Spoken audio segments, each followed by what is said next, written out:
మనం ఇచ్చే పింఛన్లు ఒక చరిత్ర మామూలు కూడా కాదు. ఈ రోజు మీరందరూ ఈ విషయం మీరు గుర్తుపెట్టుకోవాల్సిన అవసరం ఉంది. ఇప్పుడు మీ ఊరుంది, మీ ఊరు పెనుబాకలో 2595 మంది రకరకాల పింఛన్లు తీసుకుంటున్నారు.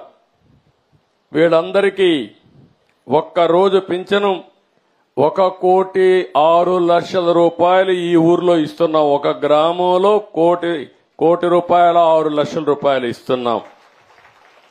జూలై నెలలో మాత్రం ఎందుకంటే బకాయిలు కూడా ఇచ్చాం కాబట్టి 1,20,00,000 రూపాయలు ఈ గ్రామంలో ఈ రోజు డిస్ట్రిబ్యూట్ చేస్తున్నాం. ఒక్క రోజులో ఒక్క గ్రామంలో 1,20,00,000 రూపాయలు. ఇంకొక పక్కన గుంటూరు జిల్లా మొత్తం వివిధ రకాల పింఛన్లు 2,61,588 ఇస్తున్నాం. ఒక్క గుంటూరు జిల్లాలో పెన్షన్ల వరకు నెల ఖర్చు 81 కోట్లు. మొత్తం ఈ నెలలో చూస్తే జూలైలో 111 కోట్ల రూపాయలు ఒక్క గుంటూరు జిల్లాలో పేదవాళ్లకు పింఛన్లు ఇచ్చిన ఏకైక ప్రభుత్వం ఎన్డీఏ ప్రభుత్వం. ఒకే నెల. ఈ రోజు మీరు చూస్తా ఉంటే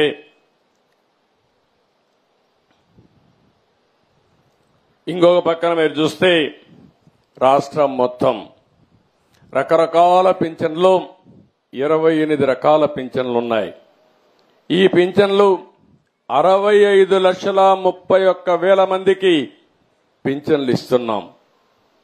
9 మందికో 8 మందికో ఒకరికి చొప్పున ఈరోజు రాష్ట్రంలో పింఛన్లు ఇచ్చే పరిస్థితికి వచ్చాం. కుటుంబాలు కూడా మీరు చూస్తే కొన్ని కుటుంబాల్లో ఎక్కువ ఇస్తున్నాం. అర్హులు ఉండేది ఇక్కడ.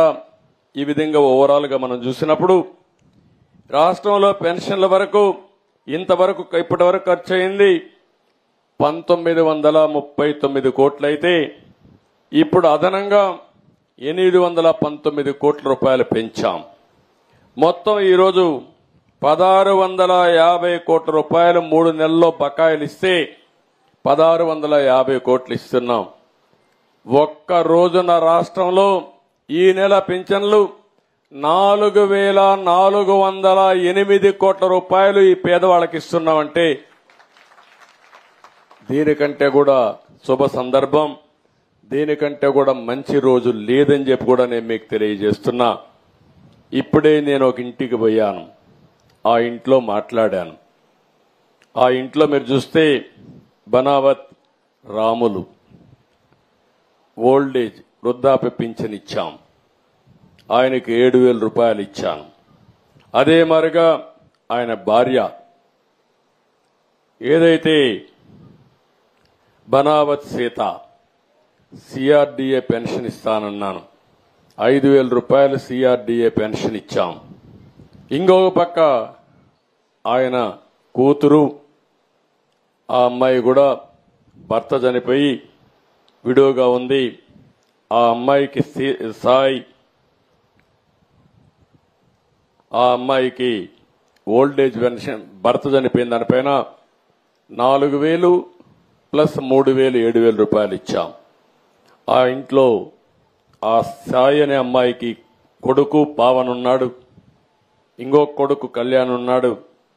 పావన్ అయితే ఇంటర్మీడియట్ చేస్తున్నాడు, కళ్యాణ్ అయితే 7వ తరగతి చదువుతున్నాడు. ఇంకొక పక్కన ఇంకొక కూతురు డాక్టర్ కూడా దుర్గా అనే ఒక అమ్మాయి ఉంది. ఆ అమ్మాయి కూడా అక్కడికక్కడ కొద్దిగా ఆరోగ్యం సరిగా లేకుండా డమ్ అండ్ డఫ్ గా ఉంది.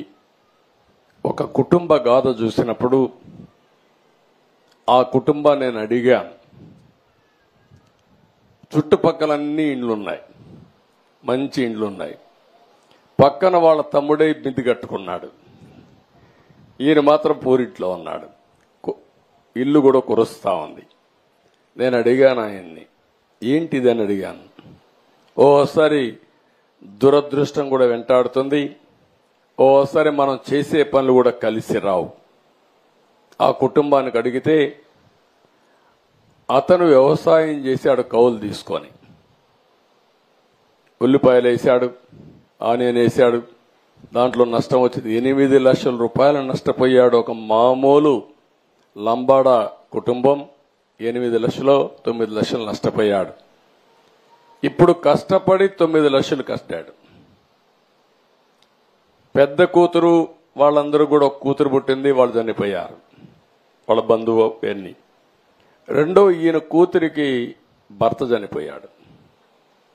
ఆ అమ్మాయికి 2 పిల్లలు. అందరూ చుట్టుపక్కల చూస్తే పెనబాకంలో అన్ని మిద్దెలు కనపడొస్తున్నాయి. మిద్దెల్లో మధ్యలో ఒక పోరిల్లు. అది చూసినప్పుడు బాధేస్తుంది నాకు. అందుకనే చూస్తానే ఒక మాట చెప్పాను, ఈ ఇల్లు కట్టిస్తామని హామీ ఇచ్చా. పాపం ఇల్లు కట్టుకునే 1,80,000 రూపాయలు ఇస్తానంటే, ఇల్లు కట్టుకునేది కూడా నాకు చేత కాదు, మీరే కట్టించండి అని అంటే నేను చెప్పాను 3 ఎకరాల 8 సెంట్లు ఏదో భూమి ఉంది, ఇమ్మీడియట్ గా ప్రారంభించి ఇల్లు కూడా కట్టిస్తానని స్పష్టమైన హామీ ఇచ్చా. ఇల్లు కట్టించే బాధ్యత తీసుకుంటాం. ఇక్కడికి వచ్చినప్పుడు నేను మీ అందరికి విజ్ఞప్తి చేసేది, ఇలాంటి వాళ్ళు రాష్ట్రంలో చాలా మంది ఉన్నారు.